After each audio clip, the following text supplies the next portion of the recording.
Hi mga mare, another vlog na naman with me. At samahan nyo na naman nga ako mga mare sa simpleng kaganapan ng aking buhay. For today's video mga mare ay gugupitan natin si Tutoy at yung usual kong ginagawa sa bahay araw-araw ang maglinis.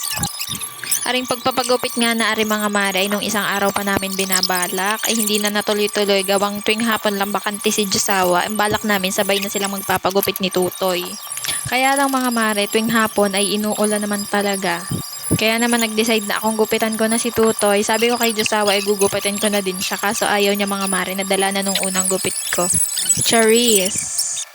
Hindi naman kasi talaga ako maalam maggupit mga mare. Pinagpapraktisan ko lang si Tutoy kasi hindi pa naman marunong magreklamo si Aiden. Charis! Aring nabili namin panggupit mga mare ay hindi naman talaga siya maingay. Kaya parang hindi siya nakakatakot ipanggupit. Kaya lang si Aiden natatakot dun sa vibrate. Vibrate mga mare. Basta yun na yun. At pagkatapos namin gupitan si Aiden mga mare ay nilabas ko na yung aking mga labahin at aking lalabahan na. At bago nga ako tuluyang maglaba mga mare ay nilinis ko muna yung washing dahil nung nakaraan ay nakalimutan kong hugasan. Ang last na winashing ko kasi dyan mga mare nung nakaraan ay mga basahan. Na-drain ko siya pero hindi ko siya nalinis. Kaya yung mga duming galing dun sa basahan, itumigas na dun sa washing. Inam talaga. At anyway, syempre, bago tayo maglaba, di babandawan ko muna rin mga damit na ari. At yung mga puting damit mga mare ay dinidiretso ko na dun sa washing kasi yun yung una kong iwa-washing. Hindi ko na nga yan mga mare ibababa dahil malilinis naman yung mga damit namin. Mga pinagpawisan lang ni Tuto yung mga damit na yun. At syempre, as usual, ipapahuli natin yung mga dikulay pati. At pagkatapos ko nga mga maring mabanlawan lahat ng mga damit at mapaghiwala yung dikulay sa puti, ay di iwinashing ko na yung mga puti. At habang pinapaikot ko naman sa washing mo yung mga puting damit mga mare, ay arin naman ako't pinagtatanggal ko na sa hanger yung mga nilabhan ko nung nakaraan. Kasi yung mga hanger ay gagamitin ko na naman. Buhay nanay talaga mga mare, paikot-ikot lang sa mga gawaing bahay.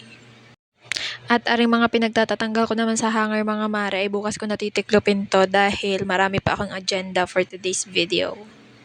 At next ko naman ginawa mga mare ay nilinis ko na aring aming pinaghigaan ni Aiden kaninang tanghali. Dahil maglilinis na ako din sa sala.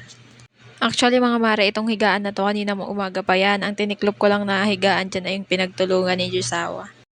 Hindi ko na nga tiniklop mga mare dahil tinabad na din magtiklop ang nanay na ito, Charis. At ari na nga mga mare, pagkatapos kong kunin yung foam ay ari naman at maglilinis na ako at magwawalis na din.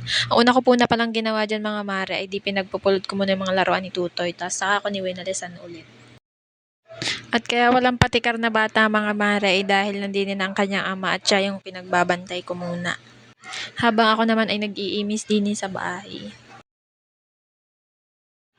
Pagkatapos ko magwalis mga mare, era namang mesa ang isinunod ko. Tapos nagsalang na din ako ng sinaing mga mare. At pagkatapos ng mga mare, isinunod ko na yung second batch ng iwa-washing ko. Anyways, ang vlog natin for today mga mare hanggang dito na lang. Bukas ulit.